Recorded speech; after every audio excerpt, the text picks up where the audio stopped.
열왕기상 12장 21절에서 33절까지 말씀을 교독합니다. 르호보암이 예루살렘에 이르러 유다 온 족속과 베냐민 지파를 모으니 택한 용사가 18만 명이라. 이스라엘 족속과 싸워 나라를 회복하여 솔로몬의 아들 르호보암에게 돌리려 하더니 하나님의 말씀이 하나님의 사람 스마야에게 임하여 이르시되 솔로몬의 아들 유다 왕 르호보암과 유다와 베냐민 온 족속과 또 그 남은 백성에게 말하여 이르기를 여호와의 말씀이 너희는 올라가지 말라. 너희 형제 이스라엘 자손과 싸우지 말고 각기 집으로 돌아가라. 이 일이 나로 말미암아 난 것이라 하셨다 하라 하신지라. 그들이 여호와의 말씀을 듣고 그 말씀을 따라 돌아갔더라.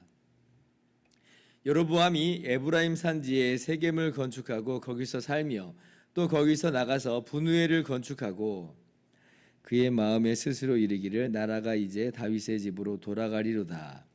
만일 이 백성이 예루살렘에 있는 여호와의 성전에 제사를 드리고자 하여 올라가면 이 백성의 마음이 유다 왕 된 그들의 주 르호보암에게로 돌아가서 나를 죽이고 유다의 왕 르호보암에게로 돌아가리로다 하고 이에 계획하고 두 금송아지를 만들고 무리에게 말하기를 너희가 다시는 예루살렘에 올라갈 것이 없도다. 이스라엘아 이는 너희를 애굽 땅에서 인도하여 올린 너희의 신들이라 하고 하나는 베델에 두고 하나는 단에 둔지라. 이 일이 죄가 되었으니 이는 백성들이 단까지 가서 그 하나에게 경배함이더라.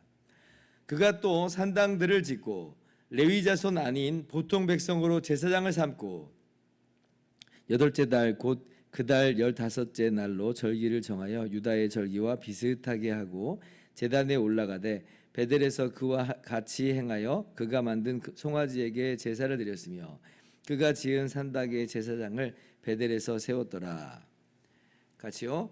그가 자기 마음대로 정한 달 곧 여덟째 달 15째 날로 이스라엘 자손을 위하여 절기로 정하고 베델에 쌓은 제단에 올라가서 분향하였더라. 아멘. 할렐루야. 하나님의 크신 은혜와 평강이 오늘도 변함없이 여러분 가운데 가득 넘치기를 주님의 이름으로 축원합니다. 어제 말씀 속에서 북쪽 지파들이 르호보암을 거절을 하고 반역을 일으킨 것을 함께 우리가 보았습니다. 그래서 여로보암을 그들의 왕으로 세웠죠. 나라가 이제 두 조각으로 딱 나눠진 거예요. 북쪽의 10지파는 여로보암을 왕으로 세웠고 남쪽의 유다 지파만 이제 르호보암이 왕이 된 것입니다. 근데 이제 이 말씀은 이제 그 르호보암의 그래서 어리석음이다. 물론 이제 르호보암의 어리석음으로 말미암는 결과입니다. 그런데 이제 근본적으로 어저께도 제가 말씀드린 것처럼 솔로몬의 우상 숭배에 대한 하나님의 심판이다 그랬죠.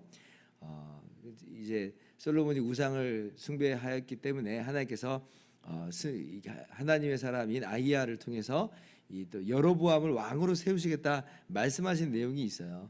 열왕기상 11장 37절 이하를 보면 하나님께서 여로보암에게 그렇게 이미 약속하신 것이죠. 내가 너를 취하리니 너는 내 마음에 원하는 대로 다스려 이스라엘 위에 왕이 되되. 그러니까 여로보암을 왕으로 세우신 거예요. 하나님께서.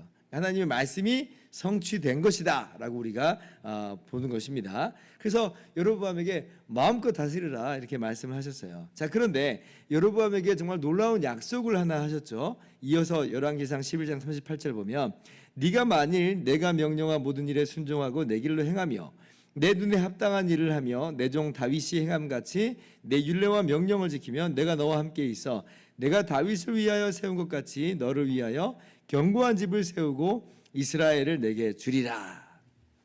하나님께서 뭐라고 약속하세요? 여로보암이 하나님의 말씀에 순종하면서 하나님 말씀을 따라 행한다면, 그렇게 다윗의 길로 걷는다면 하나님께서 마치 다윗에게 집을 세워주신 것처럼 여로보암에게도 견고한 집을 세워주겠다 이렇게 말씀을 하셨습니다. 자, 그리고 이제 시간이 흘러서 정말 하나님의 말씀대로 여로보암이 왕이 된 거예요. 자, 그러면 이렇게 왕이 된 여로보암은 어떠한 삶을 살아가는 것이 마땅한가, 어떻게 행해야 될까라고 할 때 두말하면 잔소리인 거죠. 하나님께서 자기 왕이 될 사람이 아닌데, 버젓이 왕이 있는데 어떻게 내가 왕이 된단 말이야. 그런데도 불구하고 왕으로 세우셨다면 이거 하나님께서 하신 것이구나 인정하고 감사하고, 그리고 하나님의 말씀대로 순종하면서 그렇게 하나님이 정말 세우신 그 목적과 그 원하심을 따라가야 할 것입니다. 그잖아요. 이것이 이 사람된 도리가 아니겠나, 이 생각을 좀 우리가 해볼 수가 있죠. 자, 그런데 여로보암은 이제 그렇게 하지 않았다라고 하는 것이 오늘 말씀의 내용이에요. 오늘 여로보암이 어떻게 해요? 금송아지를 만듭니다. 금송아지를 만들어요. 그리고 이제 예루살렘 성전을 대체할 자기들만의 산당을, 신전을 세우고, 또 레위 사람 제사장만이 하나님을 가까이하여 섬기도록 그렇게 하셨는데, 레위 사람 아닌 사람들을 제사장으로 세우고 절기도 바꾸죠. 7월 15일이 원래 초막절인데 8월 15일로 비슷하게 아주 이제 틀리진 않게끔, 그러나 초막절은 아닌 그러한 이 자기 마음대로 절기를 만들어서 행하는 오늘 여로보암의 이 모습을 우리가 보게 됩니다. 왜 그럴까? 왜 여로보암이 이렇게 얘기하는가, 이렇게 행하고 있는가 할 때 성경이 이렇게 우리에게 알려주고 있죠. 27절 말씀 같이 한번 읽어봅시다. 시작. 만일 이 백성이 예루살렘에 있는 여호와의 성전에 제사를 드리고자 하여 올라가면 이 백성의 마음이 유다 왕된 그들의 주 르호보암에게로 돌아가서 나를 죽이고 유다의 왕 르호보암에게로 돌아가리로다 하고 이에 계획하고, 그래서 금송아지를 만들었다는 것이에요. 지금 여로보암이 어땠다는 겁니까? 지금 왕이 되긴 했어요. 근데 여로보암 마음 가운데 무엇이 지금 있냐면 걱정이 있어요. 불안함이 있습니다. 두려움이 있는 거예요. 아니, 언제든 이게 이제 뒤집힐 수 있다, 언제든 나는 왕위에서 쫓겨나갈 수 있다라고 하는 그러한 불안함이 항상 있습니다. 왜냐하면 자기가 그렇게 왕이 됐으니까. 르호보암이 왕이임에도 불구하고 자기가 지금 왕이 된 상황이니까 일종의 이제 반역의 모습이잖아요. 하나님이 세우셨지만 형태로는 지금 반역의 형태로 지금 있기 때문에, 아니 누구든지 이렇게 또 다시 한번 재차 반역을 일으킬 수 있지 않을까라고 하는 그런 두려움이 있습니다. 특별히 지금 이제 이스라엘 사람들은 어떠한 이제 신앙의 형태를 갖고 있냐면, 하나님께서 모든 남자는 1년에 3번 하나님 앞에 보이라 그랬죠. 그래서 예루살렘 성전으로 올라가는 것이에요. 1년에 3번 올라갑니다. 아니 그러면 지금 예루살렘에 누가 있어요? 예루살렘에 르호보암이 있어요. 그리고 이 솔로몬이 지은 화려한 성전이 있습니다. 신앙이 생활이 그곳에서 벌어져요. 아니 그러면 사람이 아무래도 이제 혹하지 않을까, 이런 생각을 이제 하기 마련이죠. 르호보암이 바로 그 생각을 한 거예요. 아니 그렇게 갔다가는 지금 다시 옛날이 좋아서 이러기라도 해버린다면, 그러면 이제 나는 어떻게 되는 것이냐, 낙동강 오리알처럼 돼버리는 거 아니냐. 그래서 이제 내린 결론이 금송아지를 만들고 산당을 새로 세우고 그리고 절기나 제사장이나 다 소위 아마 개혁하겠다는 어떤 명목을 취했겠죠. 그런데 그렇게 해서 지금 아주 엉뚱한 이 종교를 하나 만들어내 버린 거예요. 우상 숭배를 하게 된 것이죠. 여러분 이게 얼마나 어리석습니까? 여로보암이 왕이 된 게 뭐 자기가 잘나가지고 자기의 노력과 행위로 왕이 된 거예요. 그런 거 아니라 하나님께서 세우신 거잖아요. 그리고 하나님 말씀이 그렇게 성취된 걸 지금 보고 있잖아요. 그러면 하나님께서 견고한 집을 세우겠다 하셨으니 나는 하나님의 말씀을 순종하는 길을 걸어야 되겠다. 이게 이제 결심이어야 되는데, 이게 계획이어야 되는데, 그런데 오히려 여로보암의 계획은 자기가 자신의 왕권을 유지할 수 있는 것처럼, 유지해야 되는 것처럼 그렇게 착각하고 있는 거예요. 불안과 걱정과 염려와 두려움이 그렇게 사람을 몰아넣고 있습니다. 게다가 또 어떤 어리석음을 더 찾아볼 수 있어요. 사실 자기가 왕된 이유가 뭐예요? 솔로몬이 우상 숭배했기 때문에 그렇습니다.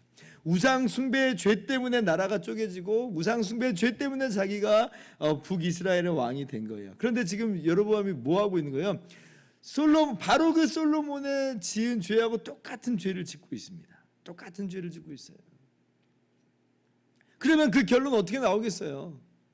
솔로몬의 나라도 깨셨는데 여로보암의 나라도 깨시겠죠. 야, 이걸 충분히 예상할 수 있음에도 불구하고 여로보암은 그렇게 못하고 있다는 거예요.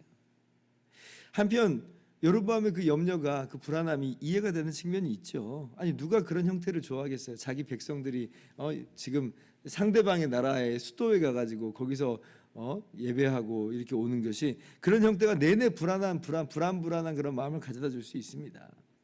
그러나 그럼에도 불구하고 여로보암에게 이 지금 당면된 이 도전적인 문제는 뭐냐면, 그럼에도 불구하고 그것을 받아들일 수 있어야죠. 내가 내 왕권을 유지하는 것보다 백성들이 하나님을 경외하는 것이 더 중요해 라고 하는 그러한 도전적 문제가 여로보암 앞에 있었던 거고, 여로보암은 그 문제를 풀어야만 했습니다. 그런데 이제 여로보암은 그런 각오를 다지지 못했던 거예요. 백성들이 예루살렘까지 가는 걸 견딜 수가 없는 겁니다. 불안한 겁니다. 그러니까 정말 우상 숭배의 이런 모습으로 나아가게 된 것이죠. 결국 여로보암을 움직이는 행동의 동의는 뭐냐 할 때, 욕심이다, 집착이다 라고 할 수가 있을 것 같아요. 내가 내 나라, 이건 내 나라야, 내가 내 나라를 지켜야 돼 라고 하는 것이 이 자신의 삶의 동기가 되는 거예요. 내가 왕이야, 이거 뺏길 수 없는 거야 라고 이제 욕심을 부리고 있습니다. 그런 걸 보면 이제 르호보암이나 여로보암이나 할 것 없이 정말 어리석은 모습을 우리에게 반면 교사로서 이제 교훈하고 있는 것이죠. 오늘 우리의 삶의 동기를 들여다봐야겠습니다. 무엇이 나를 움직여가고 있는가? 여로보암 같이 두려움과 염려와 불안함이 움직여가는가? 욕심과 집착이 그렇게 움직여가고 있는 것은 아닌가? 오직 우리의 삶의 동기는, 우리의 삶의 원동력은 하나님을 사랑함, 하나님께서 나를 얼마나 사랑하시는지를 깨닫고, 그래서 하나님을 사랑하고 감사하고 하나님을 신뢰하는 것이 오늘 우리의 삶의 동기가 되고 원동력이 될 수 있기를 바랍니다. 오직 우리를 위해서 십자가에 달리신 우리 주님을 오늘도 깊이 바라보면서 묵상하면서 그 사랑과 그 은혜를 다시 한번 마음 가운데 깊이 새기면서, 그렇습니다 주님, 주님을 섬기는 것이, 나도 다른 사람도 주님을 섬기는 것이, 그것이 옳습니다, 그것이 최고입니다, 그렇게 다짐하고 결심하면서 우리의 모든 삶을 그렇게 아름답게 빚어나갈 수 있기를 주님의 이름으로 축원합니다. 기도하겠습니다.